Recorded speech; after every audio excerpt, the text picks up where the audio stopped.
বিশাল শোভাযাত্রা সহযোগে মন্ত্রী কৃষ্ণেন্দু পালের কনভয় পৌঁছায় শ্রীভূমিতে। স্থানে স্থানে সম্বর্ধনার জোয়ার। অসম রাজ্য সরকারের নতুন মন্ত্রী রূপে শিরোপা লাভ করে বৃহস্পতিবার দুপুরে প্রথমবারের মতো নিজের জেলা শ্রীভূমিতে পৌঁছান রাজ্যের মেন পশুপালন ও পূর্ত বিভাগের মন্ত্রী কৃষ্ণেন্দু পাল। তাকে দলীয় কর্মী সমর্থকেরা কুম্ভীগ্রাম থেকে বিশাল শোভাযাত্রার মাধ্যমে স্বাগত জানান। পরে মন্ত্রীর কনভয়ে ধীরে ধীরে শ্রীভূমি শহর অতিক্রম করে জেলা বিজেপি সদর কার্যালয়ে পৌঁছায়।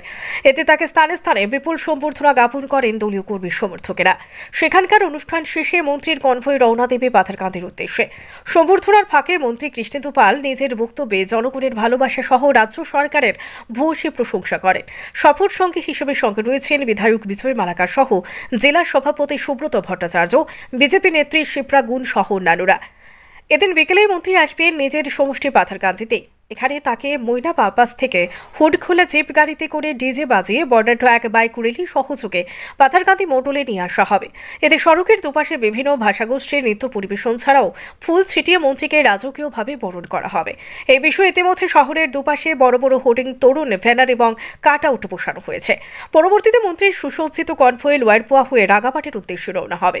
কৃষ্ণেন্দু পালের মন্ত্রিত্ব লাভে বিশেষ করে পাথারকান্দি সমষ্টির কর্মী সমর্থকদের মধ্যে খুশির জোয়ার বইছে। আমি আমার খুশি না আমরা আস্থা ব্যক্ত করেছি। আমি কৃতজ্ঞতা স্বীকার করছি মুখ্যমন্ত্রীর যে আস্থা এবং বিশ্বাস যে আমরা যাতে ভালোভাবে কাজ করতে পারি। বরাক উপত্যকা থেকে আরম্ভ করে সমগ্র আসামের প্রত্যেক এলাকায় যাতে ভালোভাবে কাজ করতে পারি। সব জাতি জনগোষ্ঠীর সব ধর্মের লোকের হয়ে ভালোভাবে যাতে কাজ করতে পারি, এটাই ভগবানের কাছে প্রার্থনা করছি। এবং বিশেষ করে বরাক উপত্যকার ডেভেলপমেন্টের জন্য মাননীয় মুখ্যমন্ত্রী মহোদয় যে একটা বরাক উপত্যকা ডেভেলপমেন্ট মন্ত্রণালয় উনি যেটা নতুন করে সৃষ্টি করেছেন এবং কৌশিক রায়কে দায়িত্ব দেওয়া হয়েছে, তাই বিশেষ করে মনে করি এখন বরাক উপত্যকার প্রত্যেক এলাকারই যে আমাদের যে পিচ পড়া বরাকার কেউ বলতে পারবে না।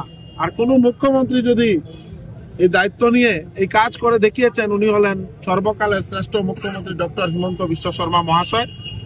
এবং আমি ভাগ্যবান, নিজেকে ভাগ্যবান মনে করছি যে এমন একজন ব্যক্তিত্ব সমগ্র ভারতবর্ষের মধ্যে, এমন একজন নেতা, আমাদের সবার প্রিয় মুখ্যমন্ত্রী ডক্টর হিমন্ত বিশ্ব শর্মা মহাশয়ের নেতৃত্বে কাজ করার সুযোগ পেয়েছি। আমি যাতে ভালোভাবে সব সময় সব নাগরিকদের হিতে ভালোভাবে কাজ করতে পারি। আমার উপর যে দায়িত্ব ন্যস্ত করা হয়েছে প্রত্যেকটা ডিপার্টমেন্টের ভালোভাবে যাতে আমি কাজ এগিয়ে নিয়ে যেতে পারি, সবার সহযোগিতা কামনা করছি। 1 বছর সময় মাত্র পেয়েছি, তার মধ্যে চেষ্টা করবো যাতে প্রত্যেকটা ডিপার্টমেন্ট ভালোভাবে পরিচালনা করে এগিয়ে নিয়ে যাওয়া। আপনাদের সবার সহযোগিতা, আশীর্বাদ কামনা করছি। নমস্কার। পাথারকান্দি থেকে মনোজ কুমার দাসের রিপোর্ট, সত্যের খোঁজে 24 ঘন্টা।